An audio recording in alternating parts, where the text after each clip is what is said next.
इन्हीं के शस्त्र से इन्हें ही ध्वस्त करेंगे। सज्ज हो? 100%। चलो।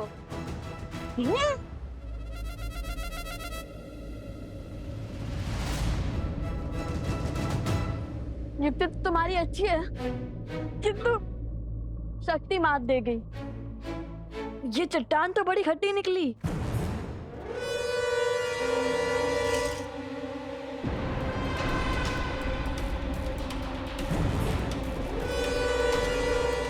वहां उस चट्टान के पीछे जाओ।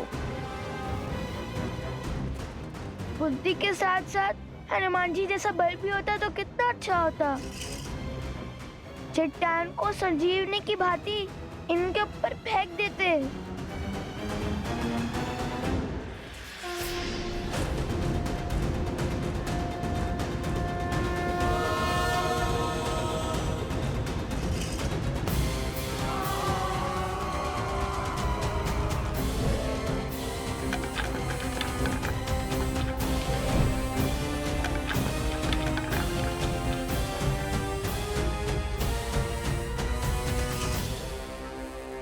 उन दोनों को लाओ, उन सबको बाद में देखेंगे। जाओ।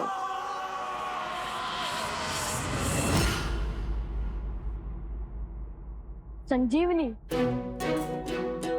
कुश, रोने धोने के माध्यम से ही सही, किंतु युक्ति बड़ी अच्छी देते हो तुम। यदि हमें चट्टान को अस्त्र बनाना है तो या तो हमें चट्टान से बलशाली होना होगा या तो चट्टान को हमसे कम भारी।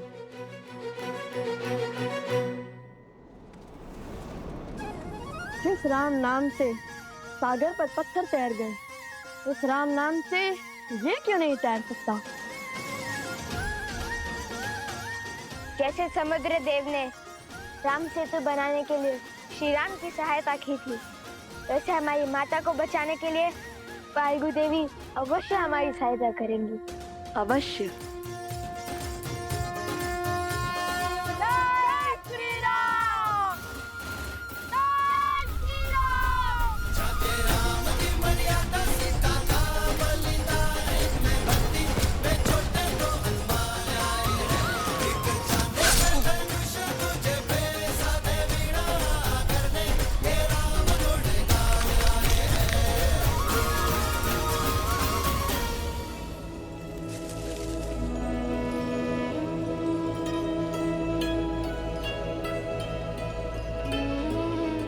अच्छी युक्ति सुझाई लव ने। लव कुश की शक्ति और चतुराई अद्वितीय है। माता, माता,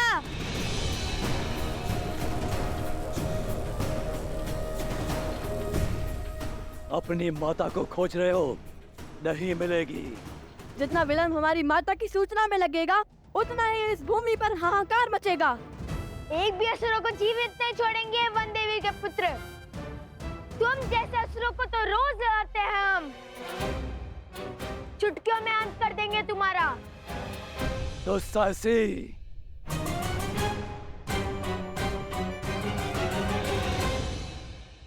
भागो।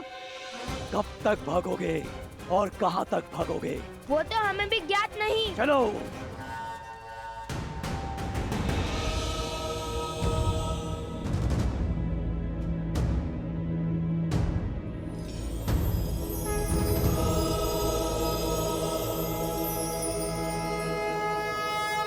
हम सज्ज हैं।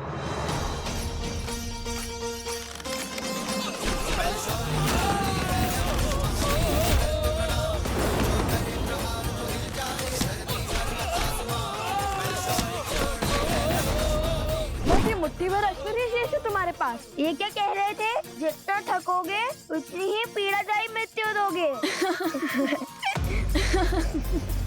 अब मारो।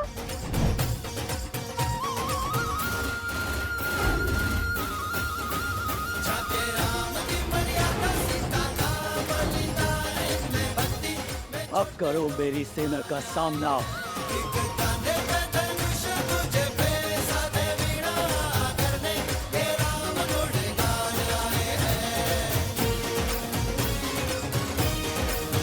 जय श्री राम।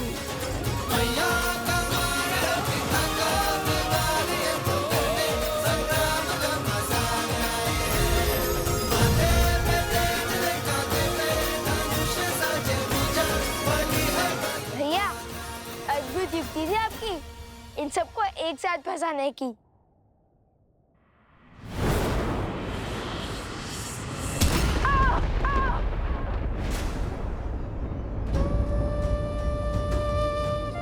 कुश,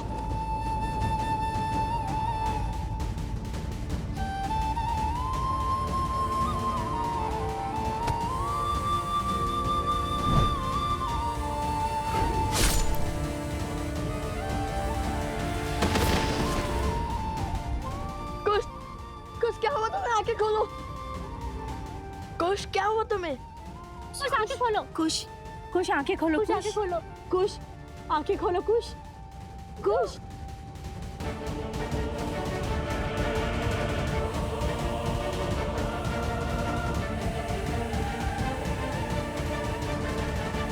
अद्भुत। वहां पुत्र को चोट लगी और यहाँ माता की आंखों से आंसू बह रहे। कितना सुंदर संबंध है, किंतु शीघ्र ही हर संबंध की डोर काट दूंगा मैं।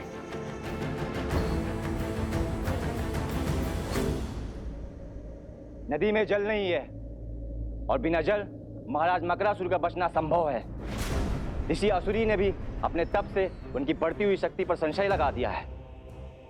बांध को तोड़कर नदी को जल से भरना ही होगा। चलो मेरे साथ। रुको सेनापति, स्थिति को अपने हाथ में लेने का समय आ गया है। एक बालक तो मूर्छित हो गया है, अब घड़ी है दूसरे पर प्रहार करने की। दोनों को एक साथ हराना असंभव है, किंतु एक एक करके मारना संभव है। यदि तुमने मेरा कार्य किया तो जिस सत्ता का वचन मैंने तुम्हारे महाराज को दिया है वो तुम्हारी होगी। मेरी?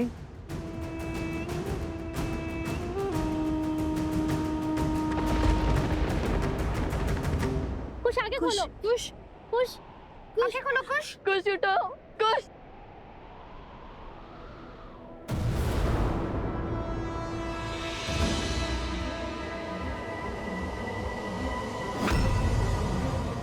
लगता है असुर आ गए। कुश उठो।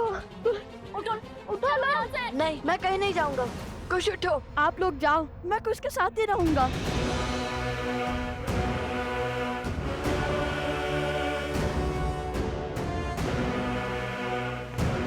कुश, कुश उठो।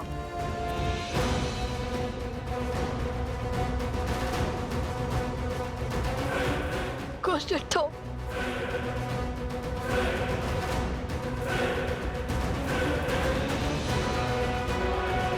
अब आएगा आनंद।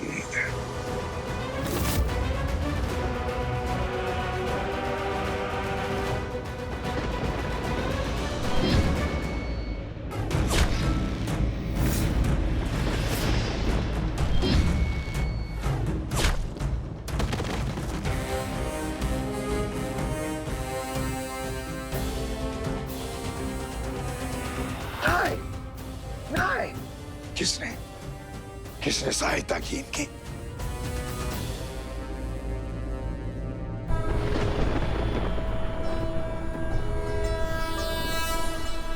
जनको मिथिलाधीशः सधर्मात्मा महेश्वरः ज्ञानी च तपसायु सावधान। धीरः शौर्य समन्वितः दिव्य ज्ञान विभूषितः सिद्धि संपन्न एव च विदेहेश सदुर्लभो लोकेष्वपि सुदुर्लभः।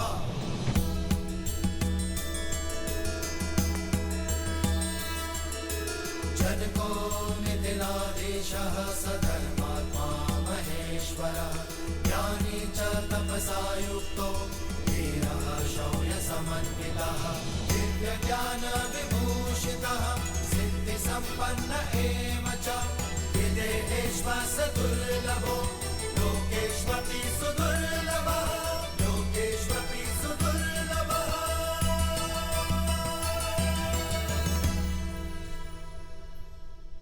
मकरासुर उठो।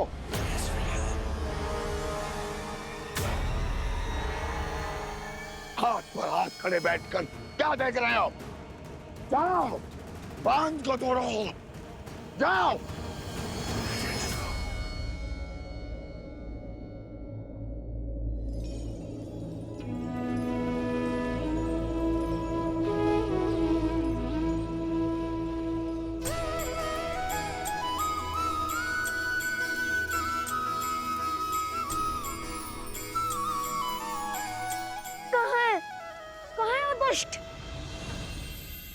मैं उसको अंत करने ही वाला था, क्यों उठाया मुझे? कुश, धन्यवाद भद्र, आपने मेरे छोटे भाई को जीवन दान दिया है। कौन है आप? मैं यहाँ पास के एक छोटे से राज्य का महाराज हूं, किंतु तुम दोनों बालक अत्यंत वीर और उत्कृष्ट योद्धा हो। तुम्हारे बल और तुम्हारी बुद्धि को देख मैं अत्यंत प्रभावित हुआ। कौन हो तुम दोनों? हम लव कुश है। लव और कुश? वन देवी के पुत्र और भगवान वाल्मीकि के शिष्य हैं हम। एक दुष्ट राक्षस मकरासुर ने हमारी माता को अपने पास बांध लिया है। बस अपनी माता और इस क्षेत्र को उस राक्षस के बंधन से छुड़ाने का प्रयास कर रहे हैं हम।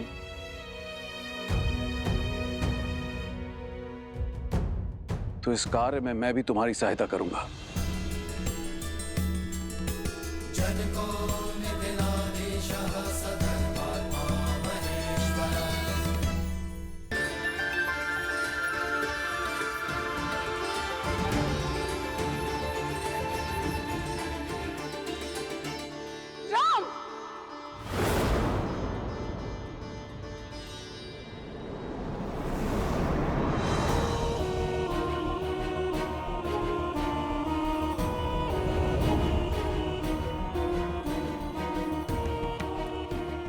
राम, मर्यादा की मूरत, धर्म का अर्थ, सत्य का सूरज। क्या यही है तुम्हारी मर्यादा? क्या यही है तुम्हारा सत्य, तुम्हारा धर्म? तुम्हारे सेवक इस वानर ने छला है मुझे, तुमने छला है मुझे। अब मैं संसार को दिखाऊंगी कि कितने बड़े झूठे, छलिए और अधर्मी हो तुम।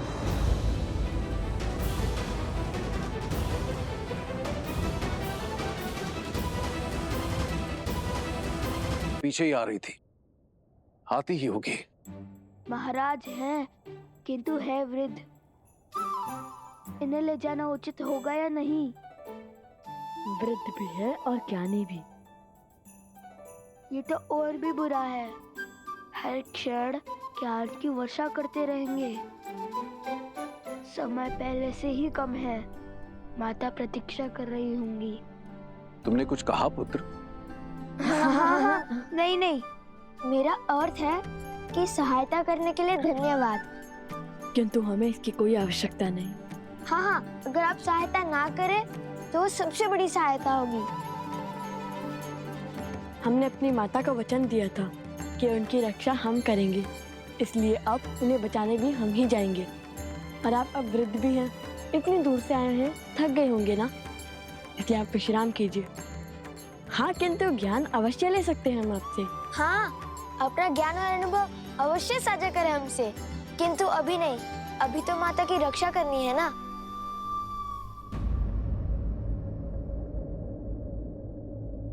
तुम दोनों मेरे नवासों के आयु के हो पुत्र, किंतु तुम्हारा ज्ञान और तुम्हारे संस्कार तुम दोनों को एक साधु और शासक का अद्भुत संगम बनाता है। चलो, मैं तुम दोनों की किसी और रूप में सहायता कर देता हूं। बदले में केवल इतनी लालसा है कि मैं उस देवी के दर्शन कर सकूं जिसने तुम जैसे शूरवीरों को जन्म दिया और ऐसे संस्कार दिए।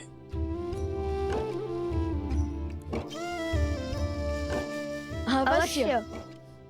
किंतु तुम दोनों ने अपने पिता का परिचय नहीं दिया।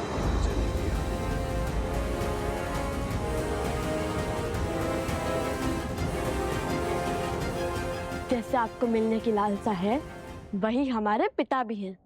अर्थात हमारी माता ही हमारे पिता भी हैं।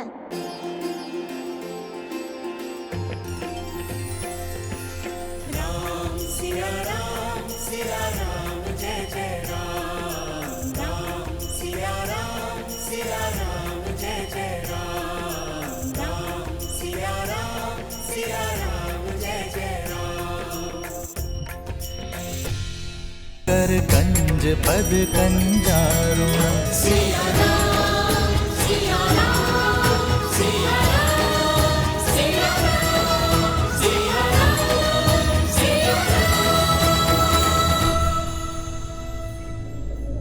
रुको।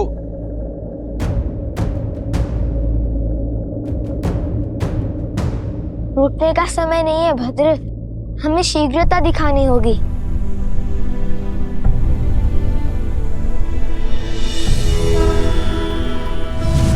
जनको मिथिलाधीशः सधर्मात्मा महेश्वरः ज्ञानी च तपसा युक्तो धीरः शौर्य समन्वितः। मकरासुर जैसे शक्तिशाली असुर को बिना दिव्यास्त्र के मारना असंभव है। ये नानाद का वान है, भगवान वाल्मीकि के शिष्य, और इतने वीर योद्धा अवश्य ही इस धरा को मकरासुर के आतंक से मुक्त करा देंगे। इसे रखो, ये तुम्हारी रक्षा करेगा।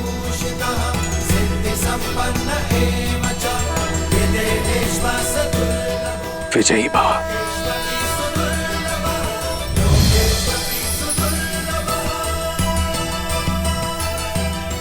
धन्यवाद भद्र।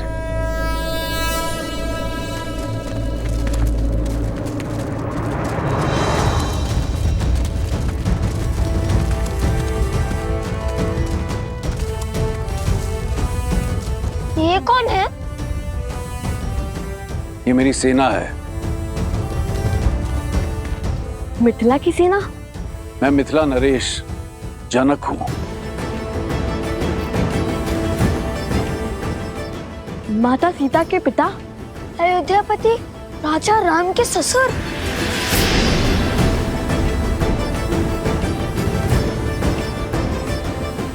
कितना अद्भुत संयोग है।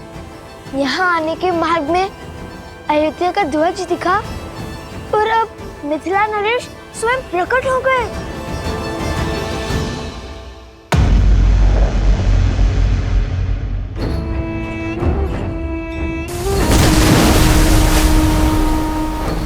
टूट गया बांध, टूट गया बांध। उठो, उठो मकरासुर, उठो।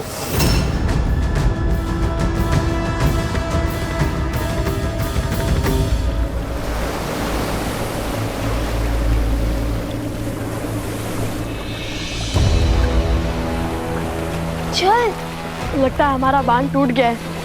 शीघ्र चलो कुश। निश्चिंत रहो, बांध तोड़ने वालों को मेरी सेना परास्त कर देगी। तो अपनी माता की रक्षा करें। क्या? धन्यवाद महाराज।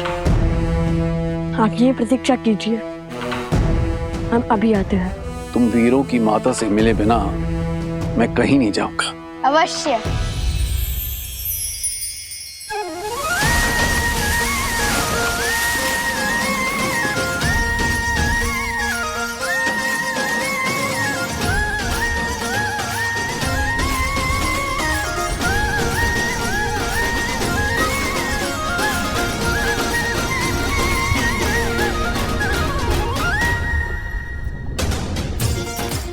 सज हो कुश। कुछ तो सदा से सच रहने में विश्वास करता है भैया।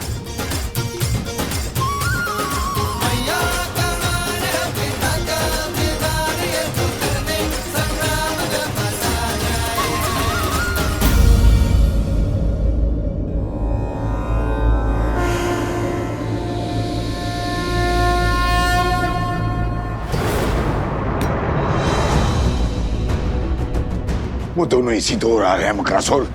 समय कम है, शीघ्र अतिशीघ्र सीता का तप तोड़ना होगा। जल प्रवाह के साथ तुम्हारी शक्तियां भी लौट आई है। यदि उसका तप पूरा हुआ तो धर्म का पलड़ा भारी हो जाएगा। तुम्हारा और हमारा अधर्म अपना तेज खो देगा। फल्गु नदी पुनः शुद्ध हो जाएगी। अब तक तो समझ ही गए होंगे ना कि सीता कोई साधारण स्त्री नहीं है। साधारण हो या असाधारण, मैं इस पर अपनी शक्ति व्यर्थ नहीं करने वाला। आने दो सीता के पुत्रों को। अब संतान की चीख ही माता का तप तोड़ेगी। मेरे लिए गंतव्य महत्वपूर्ण है, मार्ग नहीं। परंतु स्मरण रखना, अहंकार और आवश्यकता से अधिक आत्मविश्वास तो दशानंद रावण को भी ले डूबा था। ये मेरा अहंकार नहीं, मेरा विश्वास है। कोई साधारण शस्त्र मेरे तन को नहीं भेद सकता। इन बालकों की मृत्यु आज निश्चित है। मकरासुर, त्रिलोकपुरी में कुछ अनिष्ट घटा है। मुझे प्रस्थान करना है मकरासुर, किंतु लक्ष्य मत चूकना। राक्षस कुल का भविष्य तुम्हारे हाथ में है।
कितना मायावी स्थान है ये। जहाँ देखो हीरे मोती रत्न चकमका रहे हैं। यहाँ वो मकरासुर इतने वैभव से जी रहा है और वहाँ ऊपर बेचारे गांव वाले दरिद्रता के दलदल में फंसे हैं। नीचे वाले भी धनवान हैं, बुद्धिमान नहीं। इतनी सरलता से महल का मार्ग खोज लिया हमने। आज इसके हर पाप का अंत करेंगे हम। देवी फल्गु को उनकी शुद्धता लौटाएंगे हम। बुद्धिहीन को तो फिर भी क्षमा किया जा सकता है, किंतु उसके साथ साथ अधर्म और अहंकार को भी। मुझे तो रावण पुत्र अक्षय कुमार का स्मरण हो गया। हमारी भांति हनुमान जी को भी उस अधर्मी का अंत करना पड़ा। आज तो नहीं छोड़ेंगे उस दुष्ट राक्षस को।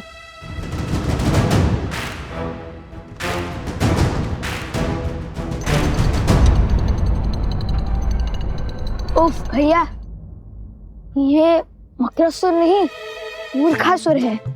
कम से कम द्वार तो बंद कर लेता। यदि इसे हमारे जैसे गुरु मिलते तो ज्ञान भी मिल जाता उसे। किसी को मूर्ख समझना अहंकार का भाव होता है कुश। इसे मन में मत आने दो। और यदि मकरासुर को हमारे जैसे गुरुवर का सानिध्य मिला होता तो फिर वो मकरासुर नहीं मकर देव होता ना कुश। बात तो उचित कही भैया। चलो सावधान रहना कुश। यह हमारे शत्रुओं का बिछाया हुआ कोई जाल भी हो सकता है।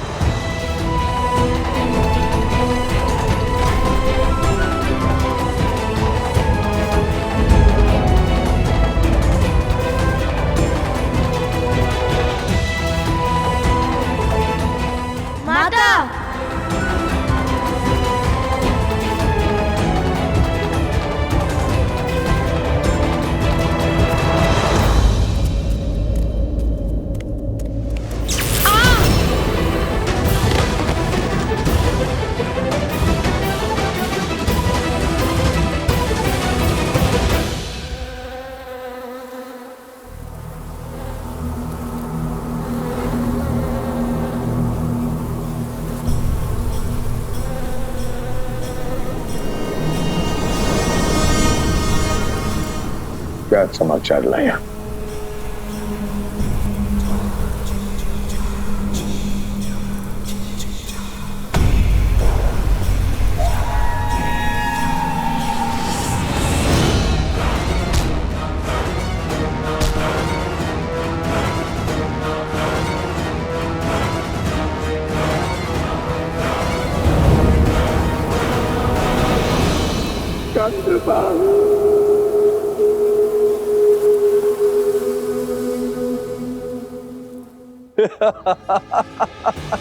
ये मकरासुर का पाश है।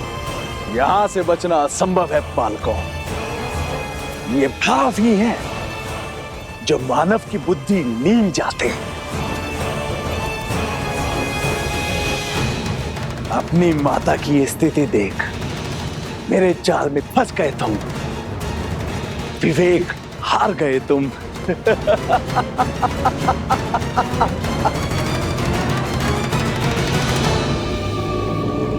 अब बताओ मूर्ख कौन है, मैं या तुम?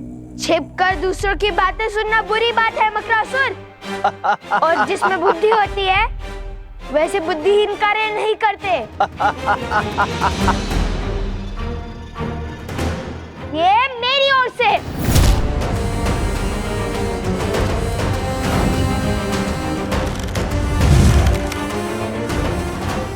मूर्ख तुम हो क्योंकि तुमने अधर्म का मार्ग चुना है।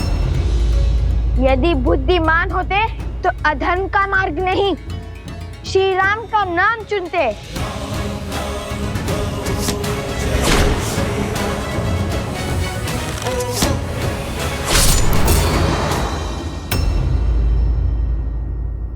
करो प्रयास।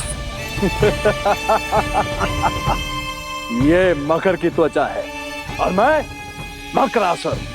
तुम्हारा कोई बाण मुझे भेद नहीं सकता। ये नानाद का वान है। अवश्य इस धरा को मकरासुर के आतंक से मुक्त करा देंगे।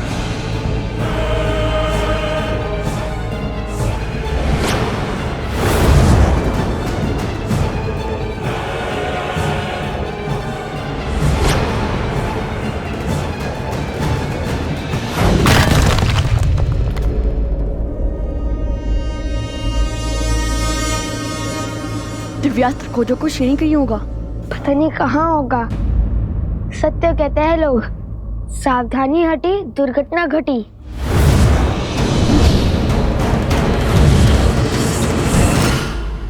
कोच क्या कर रहे हो? ठीक है मानता हूँ, अब अधिक सावधान हूँ। ईक्षा मांगो, पग पड़ो मेरे। कदाचित दया दिखाकर छोड़ दूं तुम्हें, अन्यथा आज तुम्हारी मृत्यु निश्चित है।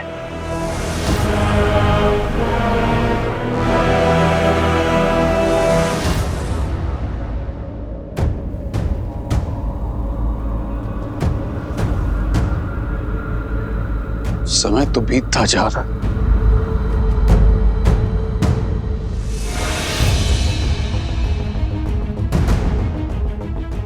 भैया वो रहा। अब अस्त्र उठाइए, मैं इस मूर्ख का ध्यान भटकाता हूँ। सावधान रहना कुश।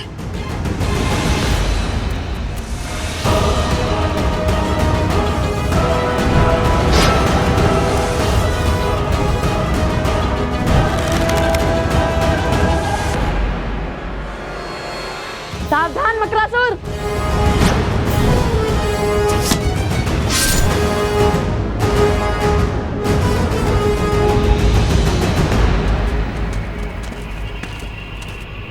बांध को तोड़ने वाले सभी असुरों को हमने मार गिराया। अब उनमें कोई भी शेष नहीं बचा। बचा उन असुरों का महाराज नंदन बाण नहीं, असंभव। धर्म के पथ पर चलने वालों के लिए सब संभव है मकरासुर। नियति हमेशा अधर्मी से अपना मुख मोड़ती है, सदा धर्म का साथ देती है, जैसे आज दे रही है। मकरासुर, ये बाण तो भेज सकता है ना तुम्हारा मकर त्वचा। मृत्यु के लिए सज्ज हो जाओ मकरासुर। बाण चलाइए भैया।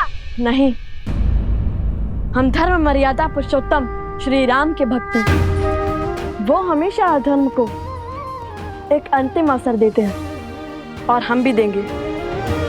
बोलो मकरासुर, क्या तुम क्षमा मांगकर अधर्म के पथ को छोड़कर धर्म के पथ को अपनाओगे? ये क्या कह रहे हैं भैया? श्री राम का अनुसरण कर रहा हूँ कि यदि वो यहाँ होते तो इस अधर्मी को सुधरने का अंतिम अवसर अवश्य देते। हाँ, देते तो सही। बोलो मक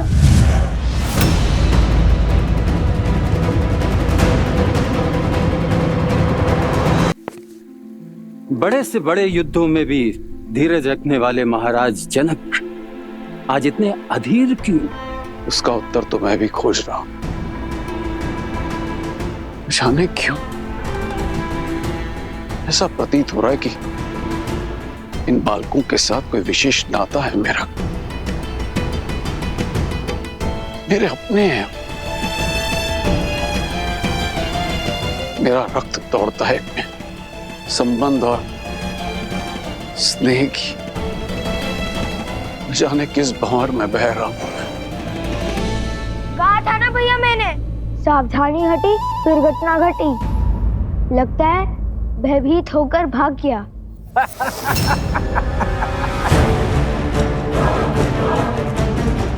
देख क्या रहे हो? चलाओ बाण, मारो मुझे। ये दिव्य अस्त्र अभीत है ना, तो मुझसे पहले इसे तुम्हारी माता के तन को छलनी करना होगा। दोस्त, देखा भैया, दे दिया ना अवसर। अब साधिए लक्ष्य।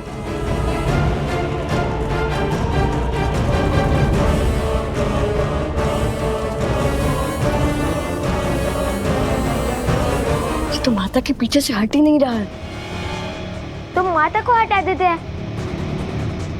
हटिए माता। नहीं, माता ने प्रण लिया है कि जब तक उनका तप पूर्ण नहीं होता वे अपना ध्यान नहीं तोड़ेंगे। उन्हें तो इस स्थिति का आभास तक नहीं होगा।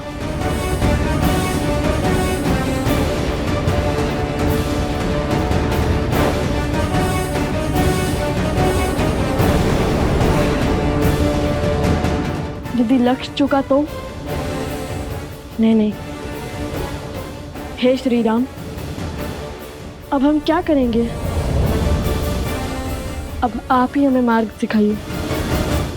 शीघ्र ही घायल वानर वीरों की सुध लौट आएगी मित्र। उनसे मिलकर मैं अयोध्या की ओर प्रस्थान करूंगा। मित्र, आपका धन्यवाद। धर्म का साथ देने और मित्रता का धर्म निभाने के लिए कैसा धन्यवाद। हनुमान, कल भोर होते ही हम अयोध्या की ओर कूच करेंगे। जैसी आपकी इच्छा प्रभु।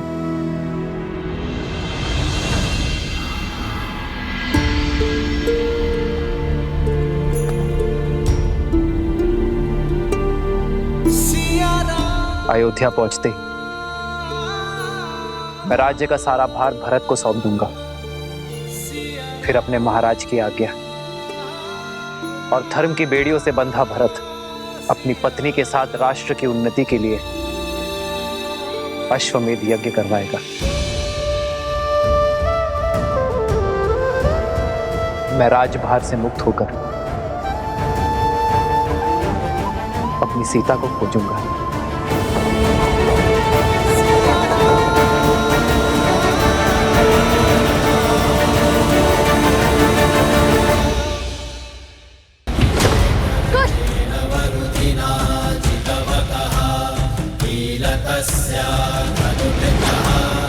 मकरासुर को मारना असंभव है। मैं इक्ष्वाकु वंशज सूर्यवंशी दशरथ पुत्र राम अपने सभी सुकर्मों को जोड़कर, धर्म को जोड़कर ये प्रार्थना करता हूं, मेरी सीता और मेरी संतान की सुरक्षा करें।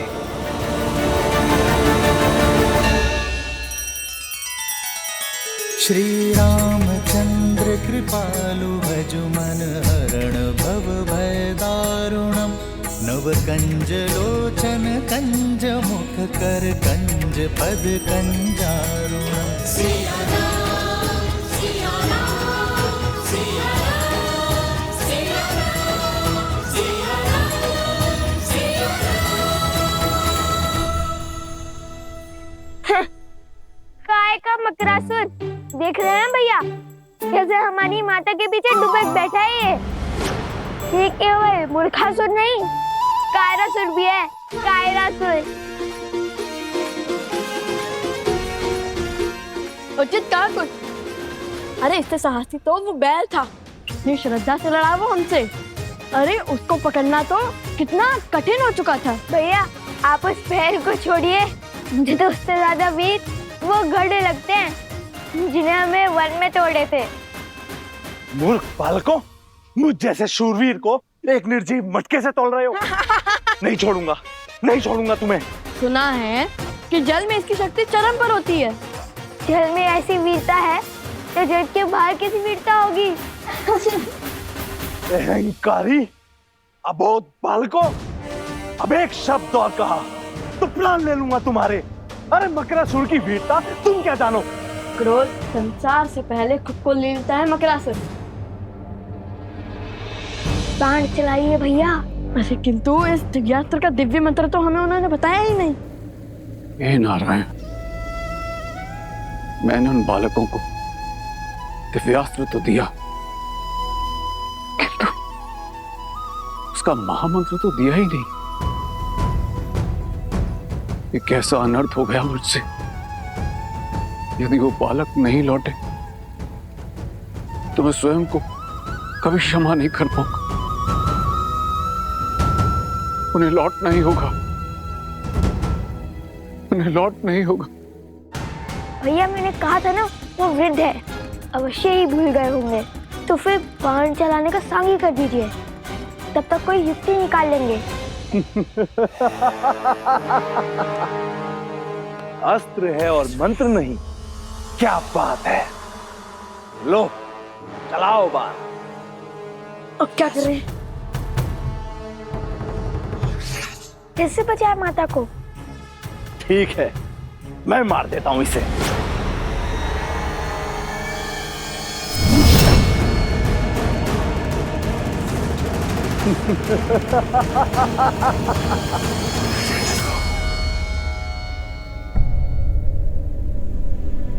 वृक्ष पे बस हरा पत्ता बचा है। लगता है लवकुश मकरासुर से पार नहीं पा सकते। मैं स्वयं जल में जाके उनकी सहायता करता हूँ। जनको मिथिलाधीशः सधर्मात्मा महेश्वरा। शत्रु का संहार केवल अस्त्र से नहीं, उसके साथ बोले जाने वाले दिव्य मंत्र से होता है। क्या तुम्हारे पिता ने तभी नहीं सिखाया तुम्हें?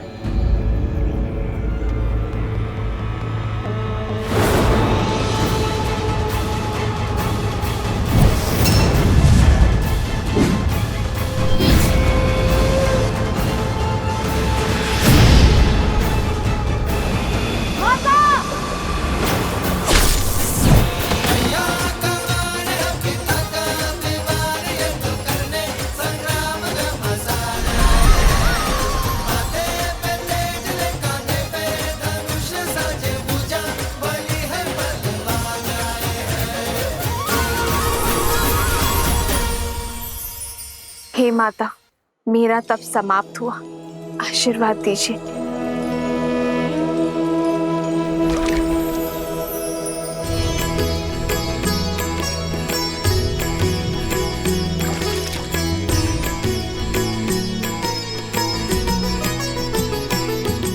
हो लव कुश बल अतुलित बड़े भाई, धीर लव कुश माता, माता।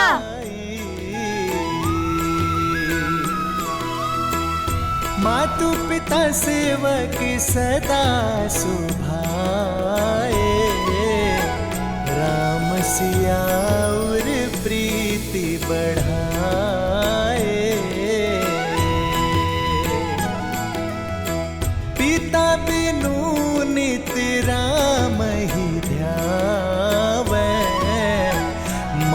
सुसिया पर छत्र फरावे।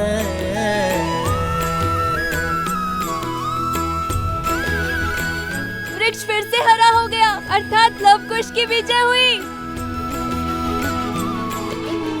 वन देवी की जय! वन देवी की जय!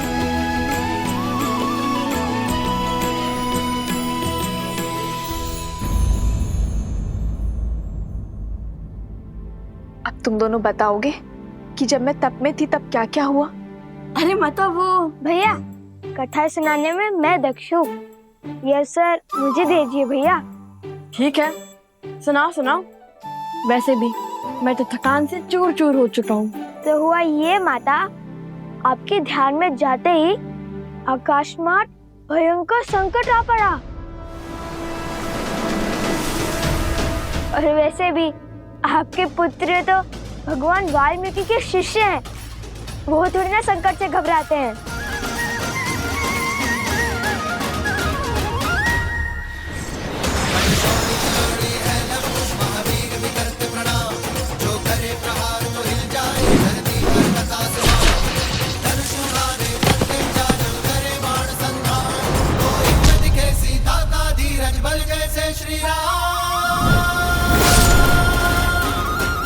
और फिर भैया ने दिव्यास्त्र चलाया। भैया, आपको तो दिव्यास्त्र का मंत्र याद ही नहीं था ना? फिर आपने दिव्यास्त्र का उपयोग कैसे किया? जिनका नाम जपने से सारे कार्य संपन्न हो जाते हैं, जिनकी भक्ति से भव सागर भी तर जाते हैं, जिनके नाम में तीनों लोक समाया है, हर तप हर जप समाया है, जिनके नाम से बड़ा ना कोई मंत्र न ही तंत्र, उन श्री राम का नाम लेकर मैंने ये दिव्यास्त्र चलाया है। अद्भुत भैया, आपने तो मुझे सोच में डाल दिया था। सुना माता, ऐसे रक्षा की भैया ने आपकी। मैंने नहीं, हम दोनों ने बताया है आपको। बातों बातों में तो मैं आपको वृद्ध के बारे में बताना ही भूल गया, जिसने हमें वो दिव्यास्त्र दिया, मकरासुर का वध करने में सहायता की, जिनके मार्गदर्शन के बिना उन मकरासुर की त्वचा को भेदना असंभव था। किसकी बात कर रहे हो तुम दोनों? मिथिला नरेश महाराज जनक।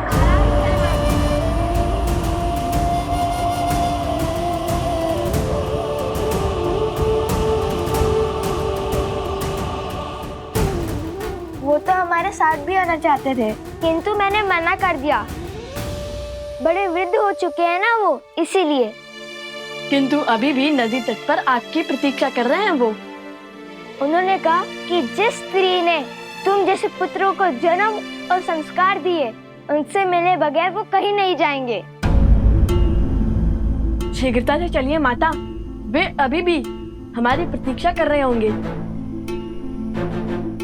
महाराज जनक। हाँ माता, किंतु उनका नाम सुनते ही आप इतनी चिंतित क्यों हो गई?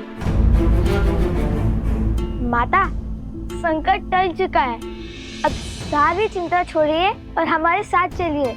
सब आपकी प्रतीक्षा कर रहे हैं, और वो वृद्ध सज्जन भी।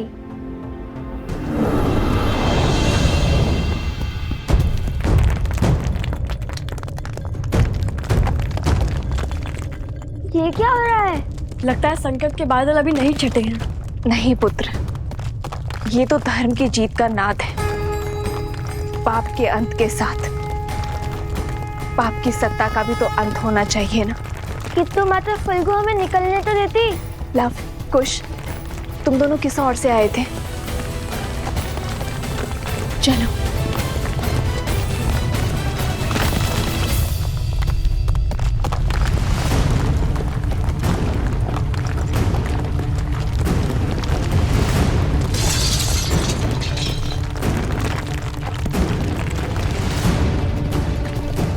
भूमि हिल रही है।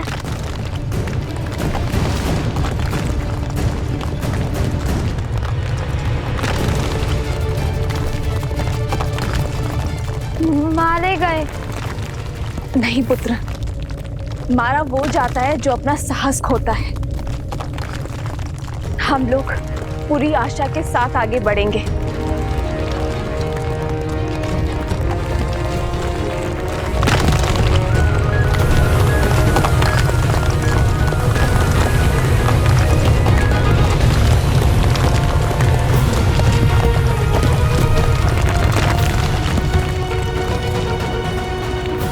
कहाँ रह गए ये लोग? अब तक तो उन्हें आ जाना चाहिए था। मेरा मन तो बहुत घबरा रहा है।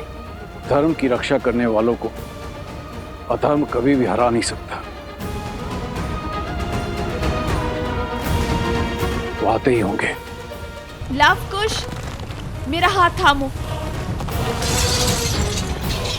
हाथ तो आप मेरा थामिए माता। इस रहम का ज्वार में मेरा हाथ छूट सकता है, किंतु यदि आपने मेरा हाथ थामा तो कभी नहीं छूटेगा।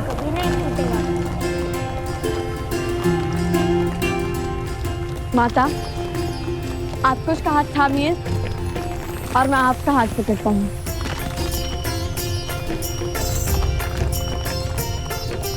आज न माता पुत्रों का हाथ छोड़ेंगी और न पुत्र माता का वचन है। सदा चली आई, प्राण जाए पर वचन न जाए। राम सिया राम सिया राम जय जय राम। अधर्म तो मर गया, अब धर्म और मर्यादा की रक्षा आप करना फाल्गु माता।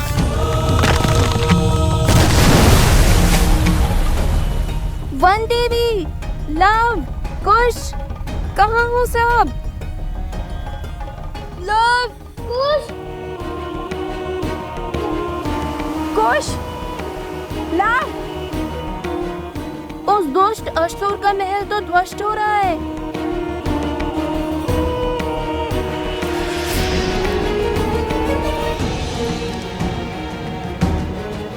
कहीं लव कुश और वन देवी को कुछ नहीं होगा उन्हें। लौटेंगे, अवश्य लौटेंगे और सुरक्षित लौटेंगे। रात्रि होने को है, प्रतीत होता है हमें उन्हें ढूंढने के लिए सहायता की आवश्यकता पड़ेगी। मैं गांव वालों को लेकर आता हूं। मेरी सेना भी आपके साथ चलेगी। सेनापति, कुछ सैनिक लेके जाइए इनके साथ।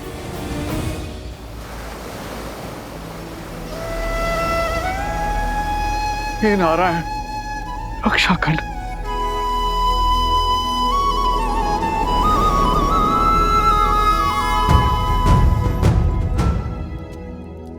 प्रभु।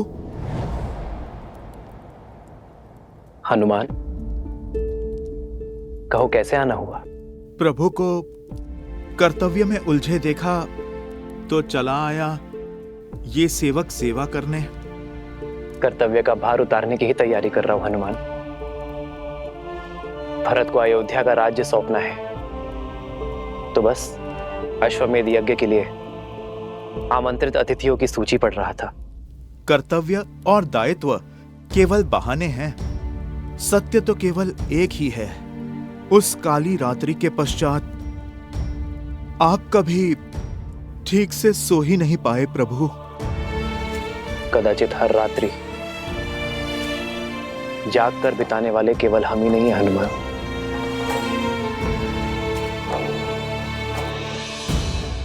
महाराज जनक,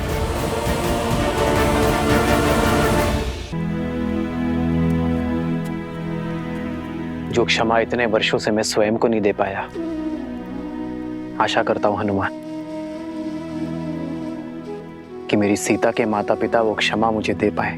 प्रभु, बड़े ज्ञानी है महाराज जनक। आपका निर्णय और उसके पीछे का कारण महाराज अवश्य समझते होंगे। जाने से पहले माता सीता ने उन्हें समझाने के लिए पत्र भी तो लिखा था। जानता हूं हनुमान, सीता के समझाने पर वे अवश्य समझे होंगे, किंतु संसार में ऐसा कोई जीव नहीं जो अपने जीवन से पौत्र या नवासे का सुख खोकर दुख नहीं मनाएगा।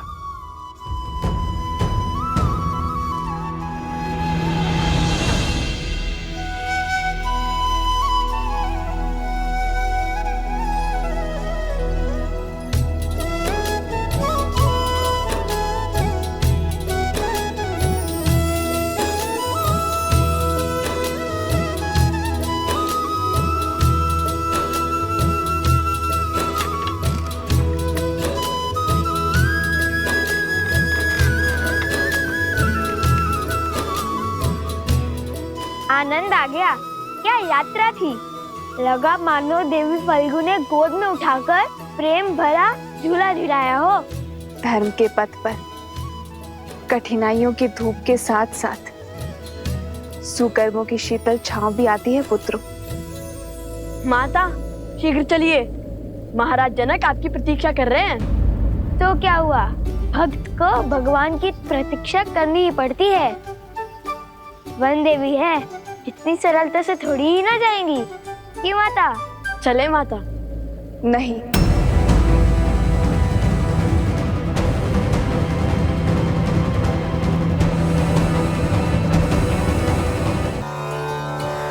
मेरा अर्थ है कि फाल्गु माता ने हमारी इतनी सहायता की, हमें सुरक्षा दी, तो मैं उनके दर्शन कर उन्हें धन्यवाद देना चाहती हूँ। बात तो उचित है। ठीक है कुश, तुम यहीं रुककर माता की रक्षा करो, मैं महाराज जनक को यहाँ लेके आता हूँ। उसकी कोई आवश्यकता नहीं है लव। किसकी आवश्यकता नहीं है? महाराज को लाने की। तुम्हारे यहाँ रुकने की। तुम दोनों जाओ। और वैसे भी अब तो यहाँ किसी असुर का भी भय नहीं है। मैं एकांत में पूजा करना चाहती हूँ। जैसी आपकी आज्ञा। रुको, मिथिला के महाराज से इस दशा में मिलोगे? तनिक अपने केश तो संभाल लो।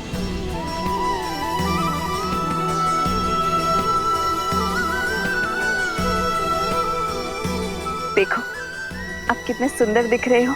और हाँ, याद रहे महाराज जनक मेरे पिता के समान है, तो उनके आदर में कोई कमी नहीं रहनी चाहिए। समझे तुम दोनों? समझे लव भैया, पूरे सम्मान से बात करना। ये लव के लिए नहीं, ये उपदेश तुम्हारे लिए था नटखट। समझ गया।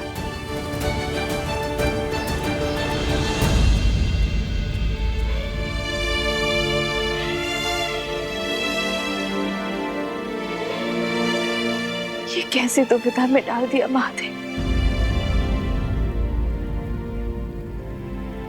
शीघ्र ही लवकुश पिताश्री को यहाँ ले आएंगे, और यदि उन्होंने मुझे यहाँ ऐसे देख लिया तो नहीं। जब तक मेरे पुत्र को उनका नाम अयोध्या में उन्हें सम्मान नहीं मिल जाता, तब तक मैं अपना सत्य किसी को नहीं बता सकती, किसी को भी नहीं।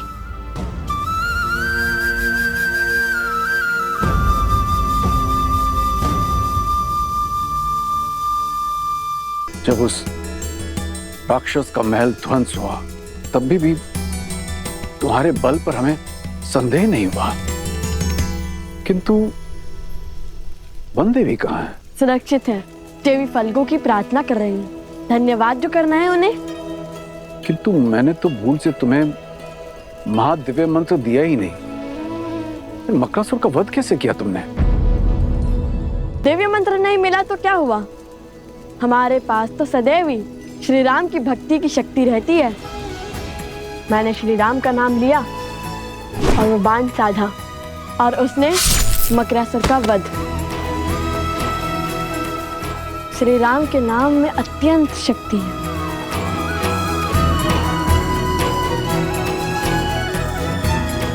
वही शक्ति जो हनुमान जी को राम नाम से मिलती है। ऐसा प्रतीत हो रहा है कि तुम दोनों राम और राम कथा के प्रशंसक हो, भक्त हो उनके। पूरी कथा सुनी है या? सुनी है महाराज, हमें राम कथा का एक एक शब्द कंठस्थ है। हमसे बड़ा राम भक्त इस संसार में कोई दूसरा नहीं है।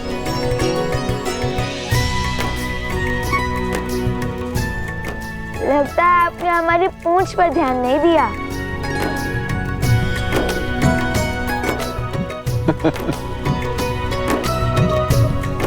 अर्थात सीधा प्रतिस्पर्धा हनुमान जी से है ना? प्रतिस्पर्धा होती तो कब के जीते होते, क्योंकि लव कुश हनुमान जी से भी बड़े राम भक्त हैं। जब भी संकट में होते हैं तो श्री राम का नाम लेते हैं, श्री राम का अनुसरण करते हैं, और जब भी दुख के बादल छाते हैं तो देवी सीता का नाम लेते हैं।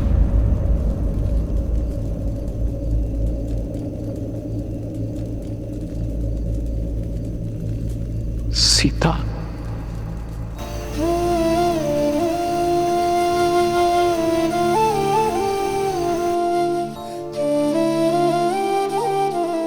पिताश्री। समझ गया, पुत्री की स्मृति में दुखी हो गए। माता कहती है कि पुत्री पिता का घर छोड़ पति का संसार बसाती है, इसलिए पिता की प्रिय होती है। किंतु आपकी पुत्री तो पूरी अयोध्या की प्रिय बन गई, श्री राम की अर्धांगिनी बन गई। भला आपको कैसा दुख, कैसी चिंता? आप चिंतित ना हो महाराज, हम शीघ्र ही अयोध्या जाकर श्री राम और देवी सीता को आपकी कुशलता का क्षम पहुंचाएंगे। अयोध्या? हाँ, अयोध्या, आपकी पुत्री का राज्य, उनका घर, जहाँ वो श्री राम के साथ सुख से रहती हैं।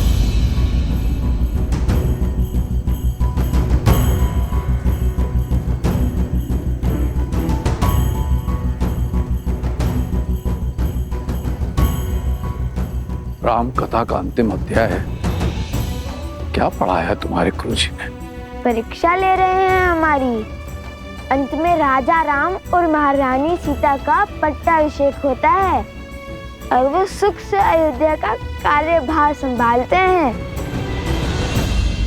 कैसी अभागी हूँ मैं, इतने वर्षों बाद पिताश्री को देख तो सकती हूँ, किंतु उनके समक्ष नहीं जा सकती, उनके चरण स्पर्श नहीं कर सकती, सुख दुख के बोल नहीं बोल सकती, उन्हें उनके नातियों का परिचय नहीं दे सकती।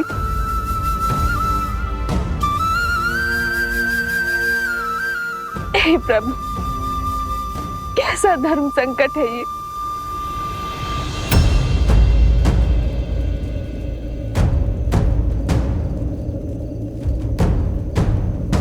क्या करें आप ऋषि कुमार? हमारी माता ने कहा कि आप उनके पिता समान हैं, तो आप हमारे नाना हुए, और नातियों का उनके नाना से आशीर्वाद लेना उनका धर्म भी है और अधिकार भी। मुझे क्षमा करना पिताश्री, मैंने आपसे अपने नातियों के साथ खेलने का सुख, उनके बालपन में अपनी संतान का बालपन जीने का सुख, उन्हें कथाएं सुनाने का सुख, उनके मुख से नाना शब्द सुनने का सुख सब छीन लिया।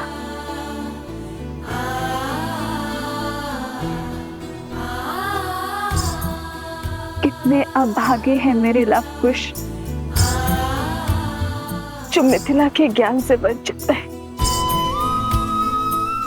ननिहाल में उन्हें मिलने वाले प्रेम से दूर रह गई मेरे लव कुश। अब तो साक्षात देवी सीता के पिता और श्री राम के ससुर हैं। हमें शीघ्र ही उनसे भेंट करने का आशीर्वाद दे दीजिए ना। आशीर्वाद के लोभ से प्रणाम? हाँ, जानता हूँ, लोग से प्रणाम करना बुरी बात होती है। किसी के आगे नतमस्तक केवल सम्मान के लिए हुआ जाता है, किंतु मुझे लोभ आशीर्वाद का नहीं, श्री राम और माता सीता से मिलने का है।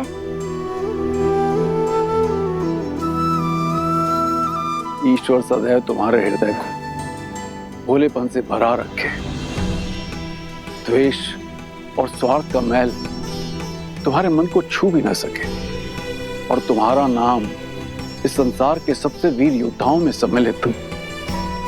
बिल्कुल तुम्हारे प्रभु, तुम्हारे आदर्श श्री राम की तरह, और तुम्हें शीघ्र ही मुझसे मिलने का सौभाग्य प्राप्त हो। धन्यवाद महाराज। धन्यवाद महाराज। वनवास हो या रावण का पाश, आज तक ईश्वर ने मुझे जो भी दिया मैंने उसे नियति समझकर स्वीकारा। कभी कोई उल्हाना या कभी कुछ नहीं मांगा मैंने, किंतु फाल्गु देवी आज मैं आपसे मांगती हूँ, यदि मैंने आपकी तपस्या सिद्ध की है तो बिना अपने पिता के समक्ष आए उनके चरण छू पाने का सुख दे दीजिए मुझे। दे दीजिए माता।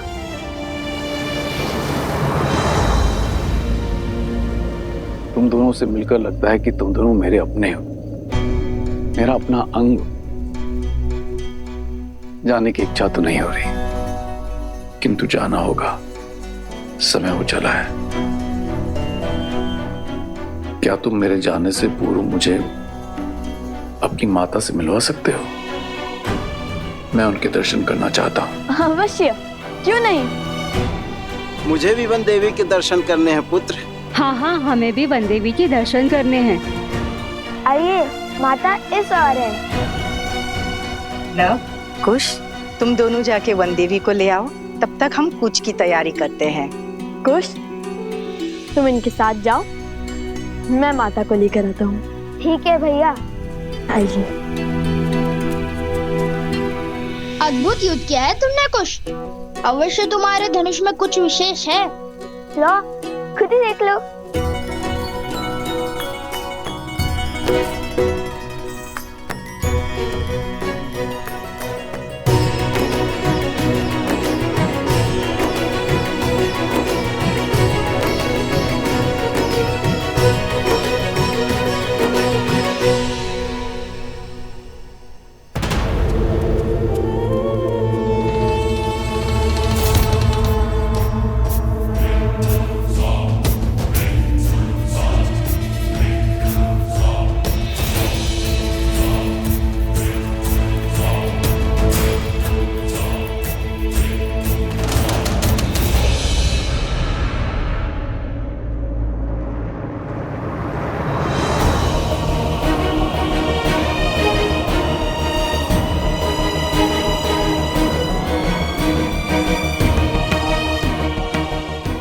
मेरी विनती सुनिए फाल्गु माता, मेरी विनती सुनिए।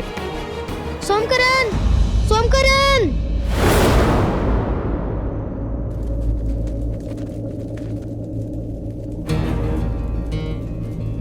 कुश, कुछ तो अनिष्ट है। या अवश्य ही कुछ की कोई शरारत होगी। आप सब यही रुकिए, मैं आता हूँ। सैनिकों, लव के साथ जाओ।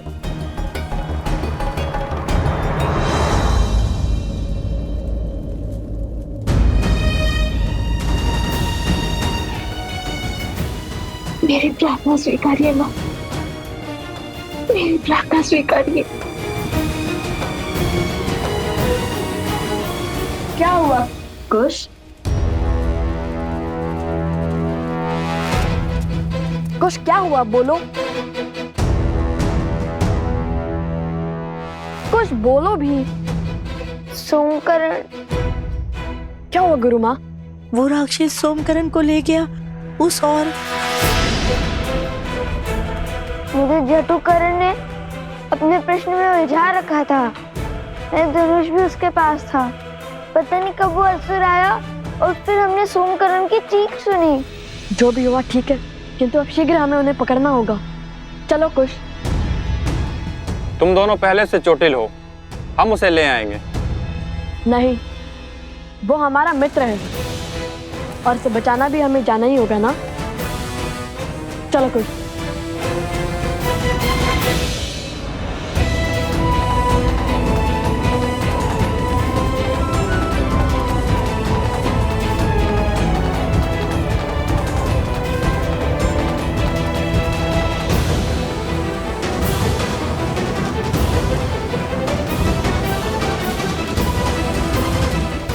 सीता।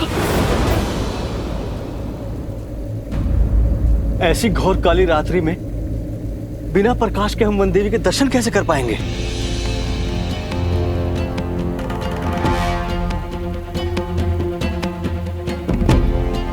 जाओ वो दीप ले आओ।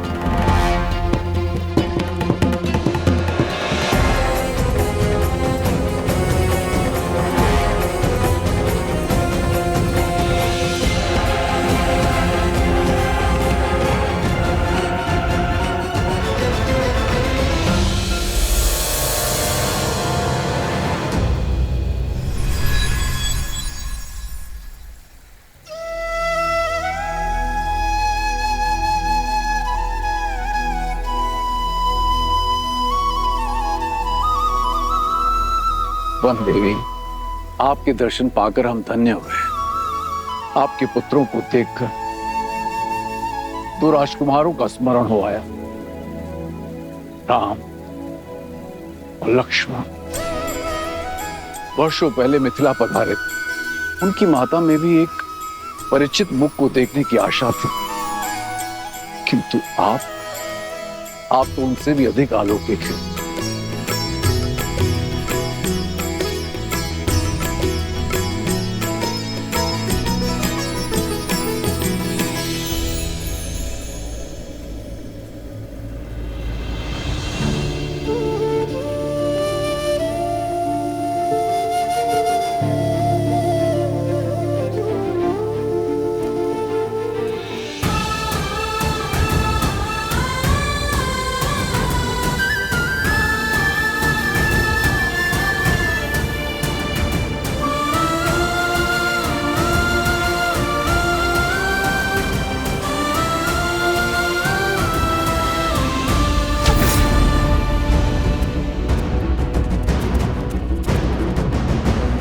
उस और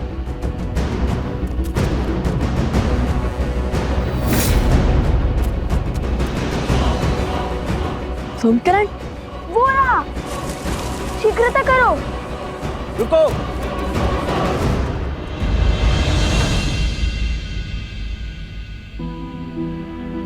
आप सब यहाँ, और माता कहाँ है? मैंने वन देवी के दर्शन पाने का सौभाग्य पा लिया है। वो अभी भी मौन धारण किए देवी फाल्गु की आराधना में लीन है। मेरी इच्छा पूर्ण करने के लिए, मुझे ये सुख देने के लिए धन्यवाद माता। ये मेरा नहीं, आपके सुकर्मों का, आपकी शुद्ध भक्ति का प्रताप है देवी सीता। मैं आपके तप से प्रसन्न हुई, परंतु अब मुझे आपके पुत्रों से कुछ चाहिए। मेरे पुत्रों से? क्या माता? ऋषिवर, आपने हमें क्यों रोका? सोमकरण के प्राण संकट में हैं। समय नहीं है हमारे पास। कुछ नहीं होगा तुम्हारे मित्र को, क्योंकि उस असुर को सोमकर्ण के नहीं, तुम्हारे प्राण चाहिए। अपने राजा मकरासुर की मृत्यु का प्रतिशोध चाहिए। तो क्या अपने प्राण बचाने के लिए अपने मित्र के प्राण दांव पर लगाएंगे हम? कदापि नहीं। उचित कहा भैया। वैसे भी जिस राजा को मार गिराया, उसके सेवक को तो यूं धराशायी कर देंगे हम। इसमें कोई संदेह नहीं है कि वो असुर तुम्हारे वीरता के समक्ष टिक पाए। इतने घमासान युद्ध के बाद भी तुम्हारा साहस देख अत्यंत प्रसन्नता हो रही है। ये मेरा सौभाग्य होता यदि मुझे तुम्हारे साथ युद्ध करने का अवसर मिलता। किंतु हमारे तो आपसे कोई पैर ही नहीं है, फिर आप क्यों हमारे साथ युद्ध करना चाहते हैं? कुश, वे हमारे साथ असुरों से युद्ध करना चाहते हैं, हमारे विरुद्ध नहीं। ओह, परंतु आपकी आयु? जानता हूं, वृद्ध हो चुका हूं, इसीलिए तुम्हें संकोच, किंतु मैंने इस आयु तक जो अर्जित किया है उसकी सहायता अवश्य लेना।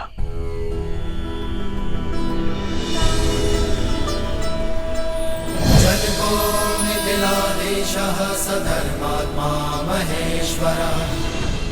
उपहार के रूप में मैं तुम्हें ये देना चाहता हूं, ये तुनीर जो स्वयं भगवान परशुराम ने मुझे दिया था। ये अक्षुत है, अर्थात इसके बाण कभी समाप्त नहीं होते और इनमें दिव्य शक्ति भी है। ये लो पुत्र। नहीं, किंतु ये आपको मिला आशीर्वाद है और ये आपने अर्जित किया है, इसे मैं नहीं ले सकता। परंतु सोमकर्ण को लौटा लाने में तुम्हारी सहायता करना मेरा धर्म है। क्या तुम मुझे मेरे धर्म से वंचित करोगे ऋषि कुमार?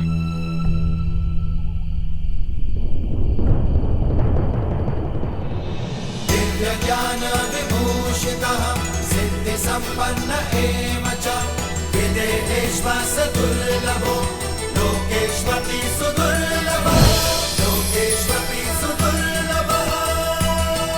विजयी भव।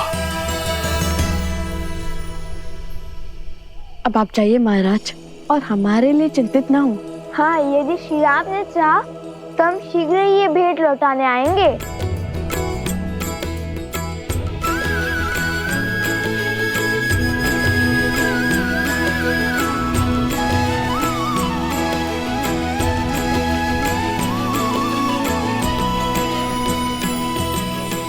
चलो कुश, माता का आशीर्वाद लेकर हम सोमकर्ण को खोजने चलते हैं। अभी तुम्हारे कार्य शेष हैं। माता फल्गु तुमसे कुछ चाहती हैं। हमसे? हमसे क्या? उत्तर नहीं देना था तो बोलते थे, क्यों आंखें क्यों मूंद ली? कुश, वे ध्यान कर रहे हैं। क्षमा ऋषिवर, अब ये मौन रहेगा।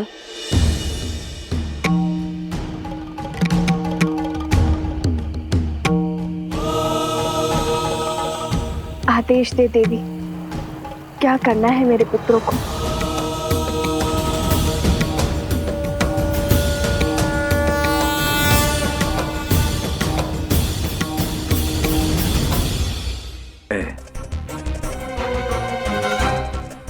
मैं ही मूर्ख हूँ जो तुम्हारे हाथ में धनुष देख के तुम्हें खुश समझ बैठा था। मन तो करता है तुम्हें अभी खा जाऊं, किंतु रक्त केतु अपना उद्देश्य पूरा करने के लिए तुम्हारा उपयोग करना चाहता है। रक्त केतु?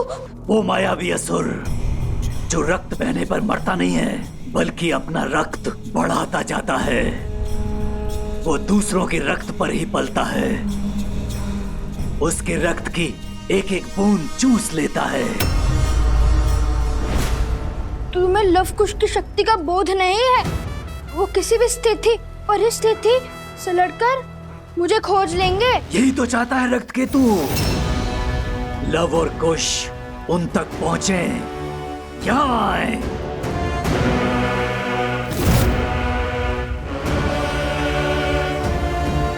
चिंतित मत हो, इस मंदिर की स्थापना से धर्म की शक्ति बढ़ेगी और अधर्म दुर्बल होगा। कुछ ही क्षण में सूर्य उदय होगा और सूरज के पहली किरण के साथ मंदिर की स्थापना करके तुम दोनों प्रस्थान करोगे। जो आज्ञा ऋषिवर। जो आज्ञा ऋषिवर।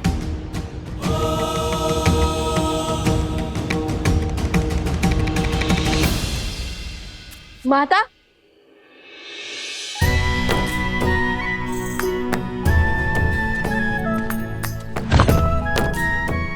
जानती हैं माता, देवी फल्गु ने हमें आपका मंदिर बनाने का आदेश दिया है। आदेश नहीं, सौभाग्य कहिए भैया।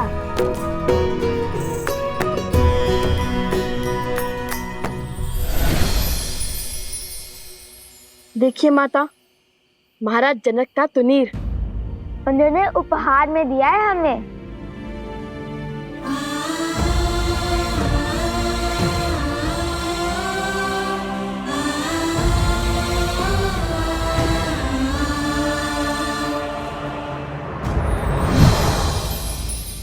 सोमकर्ण को लौटा लाने में हमारी सहायता के लिए भेंट दी है उन्होंने।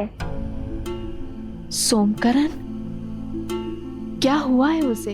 माता, मकरासुर का एक असुर सैनिक उसे उठा ले गया।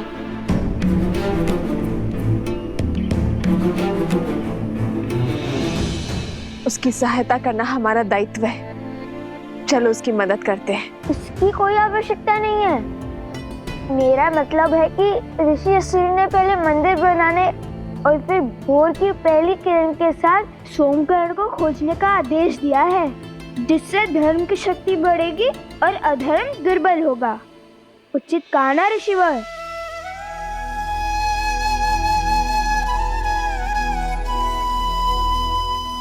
ऋषिवर सोमकरण? चिंतित ना हो देवी, लवकुश सोमकरण को अवश्य खोज लाएंगे, किंतु देवी फल्गु की इच्छा पूरी किए बिना उनका यहाँ से प्रस्थान अनुचित होगा। जैसी देवी फल्गु की इच्छा। आप विश्वास रखिए माता, कल भोर तक आपका मंदिर भी बन जाएगा और हम सोमकरण को लाने के लिए निकल चुके होंगे। कुछ नहीं होने देंगे हम सोमकरण को। वही तो है जो मेरी हर कथा पर 100% विश्वास करता है। ना कोई प्रश्न पूछता है और ना कोई उत्तर चाहता है।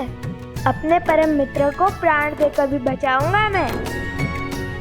अब मंदिर निर्माण करते हैं, तो ये कथा भी तो सोमकरण को सुनानी होगी ना।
ऋषिवर, हमने वनदेवी का तो आभार प्रकट कर दिया है, अब बारी उनके पुत्रों को धन्यवाद देने की है।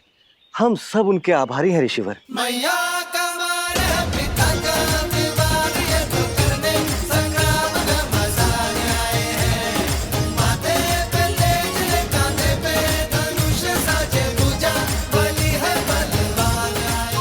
देख रहे हो भैया, पहले तुनीर, अब ये सीता मंदिर। माता ने क्या कहा था कि धर्म के पथ पर धूप भी होती है और छांव भी। समझ गया।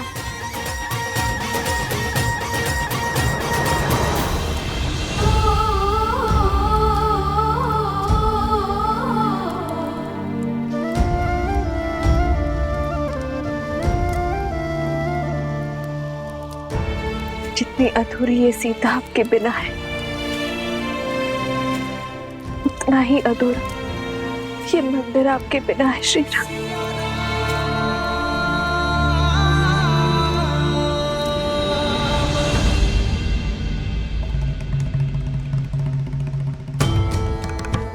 अपने अश्रु पोंछ लीजिए देवी। जब किसी महापुरुष या महान आत्मा के हृदय में कोई इच्छा जागृत होती है, तो न केवल उसके अपने सत्कर्म अपितु उसके अपनों के सत्कर्म भी मिलकर उस इच्छा को पूर्ण करने में एकजुट हो जाते हैं। अर्थात देवी सीता की इच्छा पूरी होगी? क्यों नहीं देवी। आने वाले समय में फाल्गु नदी एक तीर्थ स्थल के रूप में पहचानी जाएगी, जहां श्रद्धालु संसार भर से आएंगे और कुछ ही वर्षों पश्चात वन देवी के इस मंदिर में श्री राम की एक मूर्ति स्थापित होगी और फाल्गु में जिस स्थान पर देवी सीता ने तप किया था, वो सीता कुंड के नाम से विख्यात होगा। यहाँ आने से पापियों के पाप धुल जाएंगे और वो पवित्र होकर